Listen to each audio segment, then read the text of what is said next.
Good morning, students. In ENGCE 101, now we'll go through an essay which is written by Rabindranath Tagore का essay है वो at the Himalayas.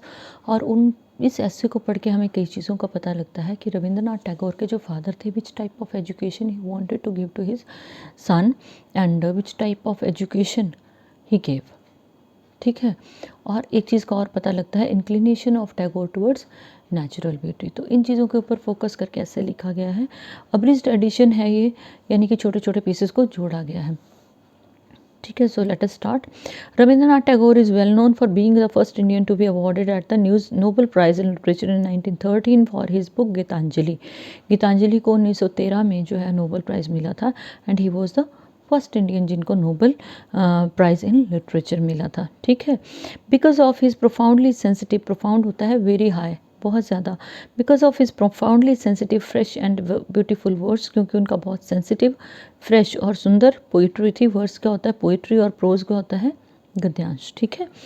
By which with consummate skill, पूरे skills के साथ, he has made his poetic thought, उन्होंने अपना जो poetic thought है, जो पोइट्री का जो विचार है, उसको expressed in his own English words, उन्होंने अपने इंग्लिश के वर्ड्स में उसको डिपिक्ट किया है।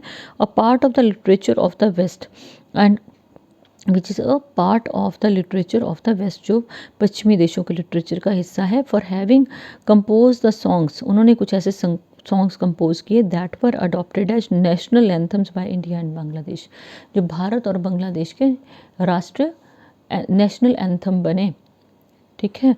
और उसमें क्या है, फॉर एस्टैब्लिशिंग विश्व भारती एट शांति निकेतन, उन्होंने शांति निकेतन में विश्व भारती की स्थापना की। Where students could learn in a relaxed atmosphere in the lap of nature, जहाँ स्टूडेंट्स बड़े रिलैक्स्ड एटमॉस्फेयर में प्रकृति की गोद में पढ़ सकते हैं।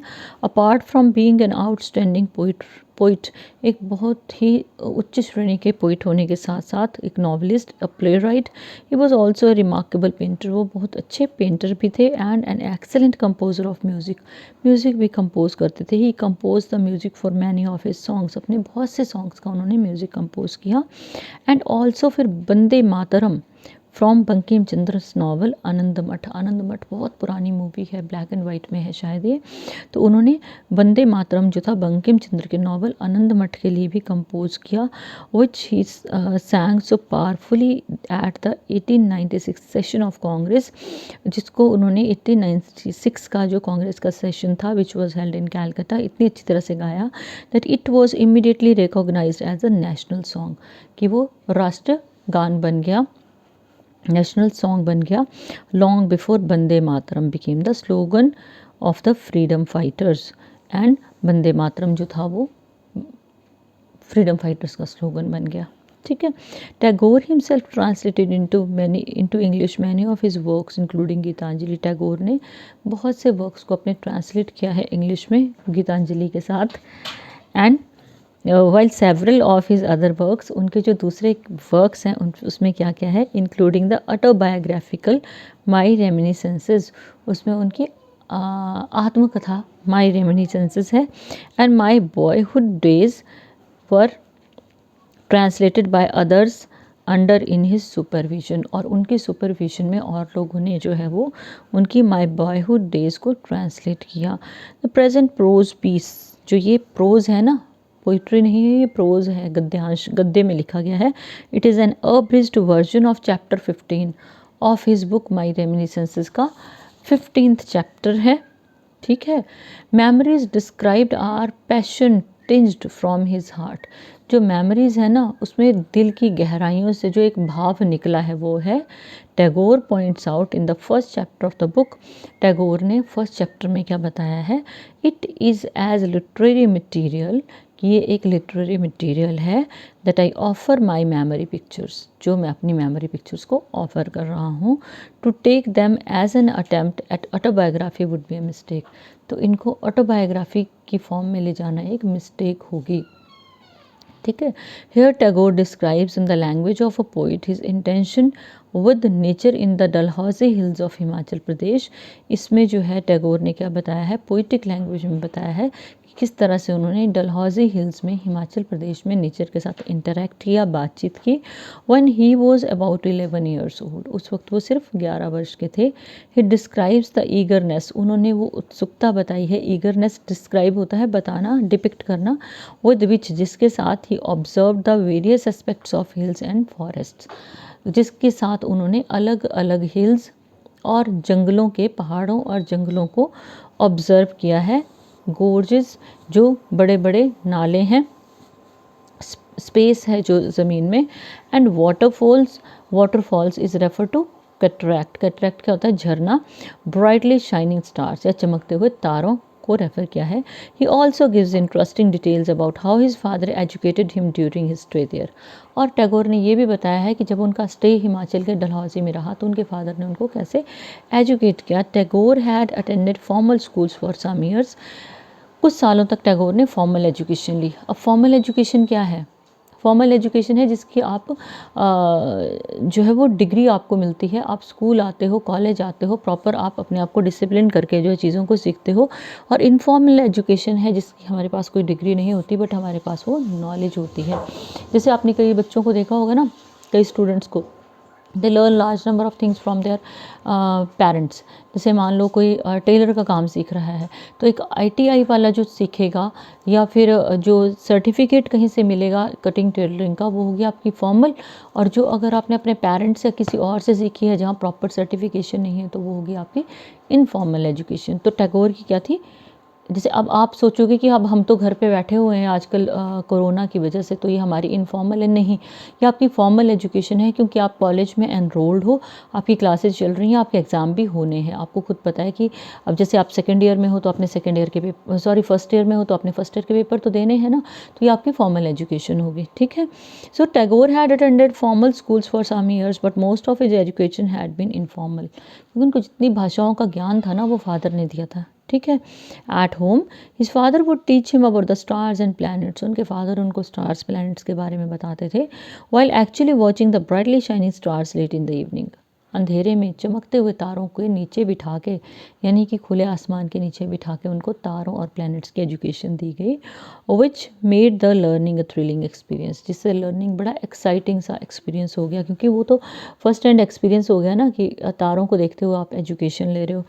Tagore also describes how studying indoors the more formal subjects like Sanskrit and English made him sleepy.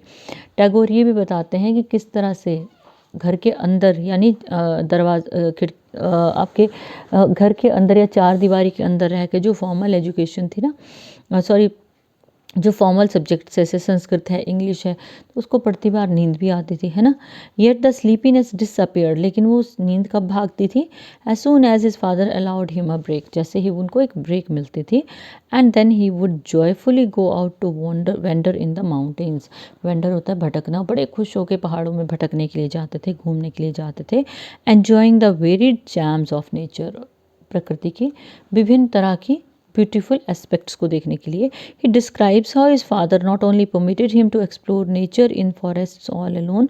Tagore बताते हैं कि फादर ने मुझे सिर्फ परमिशन ही नहीं दी थी कि नेचर और प्रकृति को अच्छी तरह से जाके देखो जो है वो फॉरेस्ट्स में, but also encouraged independence of mind, लेकिन उनको एनकरेज करना होता, उत्साहित किया कि तुम खुले दिमाग से decision low in larger matters of life, चाहे कितना भी बड़ा जो निर्णय लेना पड़े वो खुले दिमाग से लो, in order to let him learn from experience, और अपने अनुभवों से सीखो। कई बार हम करते हैं ना, जैसे छोटा बच्चा है, अरे सीढ़ी चढ़ोगे तो गिर जाओगे, उसको इतना डरा देते हैं, बच्चा वो एक्सपोज ही नहीं कर पाता, अपनी क्वालिटीज़ को वो बाहर नहीं ला पाता। तो टैगोर ने क्या किया, करो देखते हैं फिर, हाँ लाइफ का रिस्क नहीं होना चाहिए, लेकिन बाकी के कामों से बच्चे को रोका नहीं जाना चाहिए, ठीक है।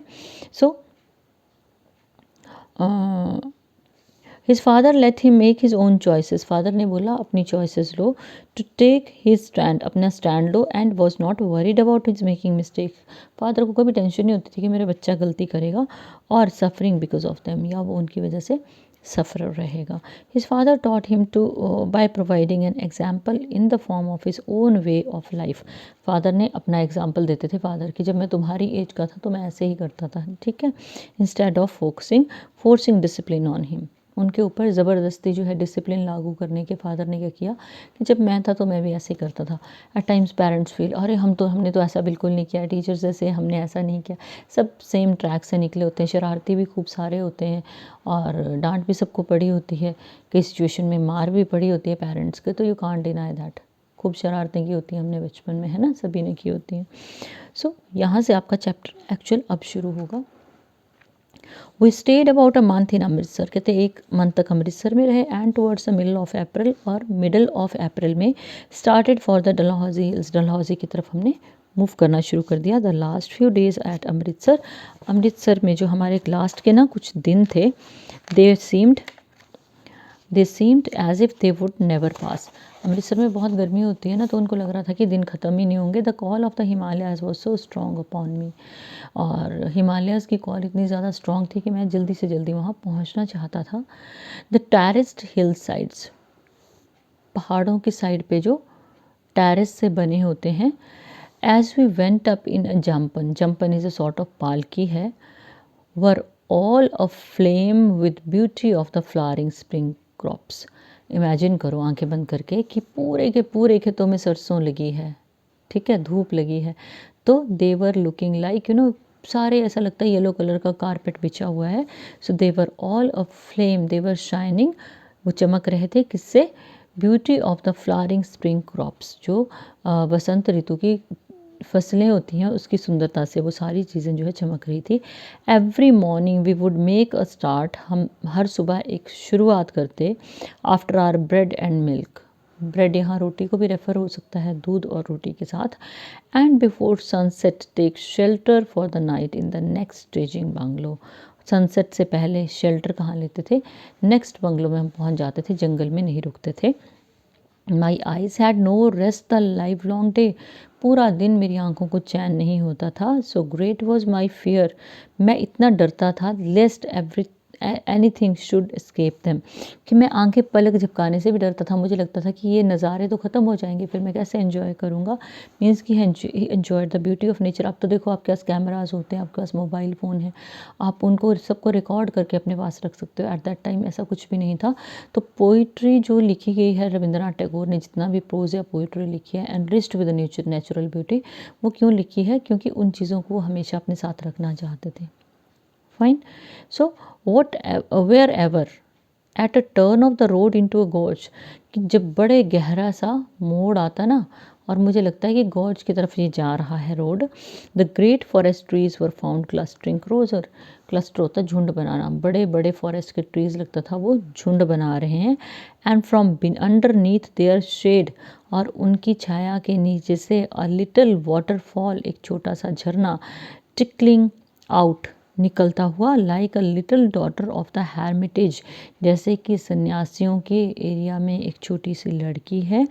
Playing at the feet of hoary sages, जो सदियों से रैप्ड इन मेडिटेशन में सदियों से बैठे हुए जो साधु संत हैं, जिनकी बड़ी बड़ी बियर्ड है और वो मिट्टी का ढेर टाइप लग रहे हैं, तो वहाँ पे एक लड़की जो है वो खेल रही है। वैसे वो झरना जो है वो आभास देता है ना। कैसे है बताया हुआ है कि पेड़ों की छाया के नीचे से एक झरना निकल रहा है, उसको कंपेयर किया है little daughter of a says, संत की एक छोटी सी लड़की जो खेल रही है। कहाँ? जो हॉरेरी सेजेस हैं उनके पाँव के पास, जो कि मेडिटेशन में बिजी हैं। Babbling its way over to the black moss covered rocks, और वो उफनता हुआ कहाँ जा रहा है? उसके बुलबुलों के साथ जो है वो मॉस कवर्ड रॉक्स, ऐसी चट्टानें जिनके ऊपर मॉस लगी हुई है, वहाँ से निकलता हुआ कहाँ जा रहा है वो? There the jampan bearers would put up their burden, वहाँ जम्पन बेयरर जो है वो उस पालकी को रखते हैं। And take a rest, why o why had we to leave such spots behind, और रविंद्रनाथ टैगोर को लगता है इतनी सुंदर सुंदर जगहों को क्यों पीछे छोड़ रहे हैं। क्राइड माई थर्स्टिंग हार्ट, मेरा जो प्यासा दिल है वो क्या बोलता था कि छोड़ो मत इन चीज़ों को पीछे, Y could be not stay on their for ever, हम इस नेचुरल ब्यूटी वाली जगह में परमानेंटली क्यों नहीं रह सकते। This is the great advantage of the first vision. जब हम पहली बार कोई चीज़ देखते हैं विच इज़ एक्सट्रीमली ब्यूटीफुल, तो उसकी एडवांटेज है। The mind is not then aware, उस वक्त कहते हैं मेरा माइंड इतना अवेयर नहीं था, that there are many more such to come, कि इस तरह के और भी स्पॉट्स आएंगे, बहुत ज़्यादा सुंदर जगहें आएंगी। When this came to be known, कि जब मुझे ये पता चला that calculating organ is mind, that calculating organ is promptly tries to make a saving in its expenditure of attention. और जब हमें पता चलता है ना कि ये चीज़ें आगे फिर से आने वाली, तो हमारा जो माइंड है ना वो अपनी अटेंशन को थोड़ा वीक कर देता है, क्योंकि उसको पता है कि आगे फिर से हम उन चीज़ों को देखने वाले हैं। तो वही ये बता रहे हैं कि it promptly tries to make a saving in expenditure of attention. जो अटेंशन खर्च करते हैं ना हम, उसको खर्च करने का जो कंसेप्ट है ना उसको कम कर देता है। यानी कि हम दिमाग कम लगाते हैं फिर उन चीज़ों को ऑब्जर्व करने के लिए, जब हमें पता है कि आगे इससे भी अच्छा आने वाला है। जब तक हमें पता नहीं होता है we learn each and everything in detail. So it in the streets of Calcutta, तो sorry I left one line. It is only when it believes something to be rare, और ये तब होता है जब हम कोई चीज़ मानते हैं ना कि ये रेयर है, वो बड़ी कम होती है, that the mind ceases to be miserly in assigning values। हमारा दिमाग जो है वो कंजूस हो जाता है वैल्यू असाइन करने के लिए, क्योंकि इसको रिसीव हो जाता है कि आगे बहुत कुछ मिलने वाला है ना। जैसे एक छोटा बच्चा जिद करता है ना फेयर में एक जगह खड़ा होकर कि ये पर्टिकुलर चीज़ लेनी है, हम क्या बोलते हैं आगे जाके बेटा इससे अच्छी मिलेगी, तो बच्चे का ध्यान वहाँ से डाइवर्ट होगा, वो आगे की तरफ फोकस कर लेता है। इन the streets of Calcutta I sometimes imagine my self a foreigner, कहते हैं कैलकटा के स्ट्रीट्स में मैं कई बार खुद को एक फॉरनर की जगह अज्यूम करता हूँ, इमेजिन करता हूँ, सोचता हूँ। And only then do I discover how much is to be seen, और तब मैं देखता हूँ कि अभी कितनी जगहें जो है वो बची हुई हैं देखने के लिए, which is lost so long, जो कि पहले खो चुकी हैं। As its full value in attention is not paid, और हमने जो है पूरा ध्यान तो उन चीज़ों पे दिया ही नहीं, वो चीज़ें पिछड़ती गई।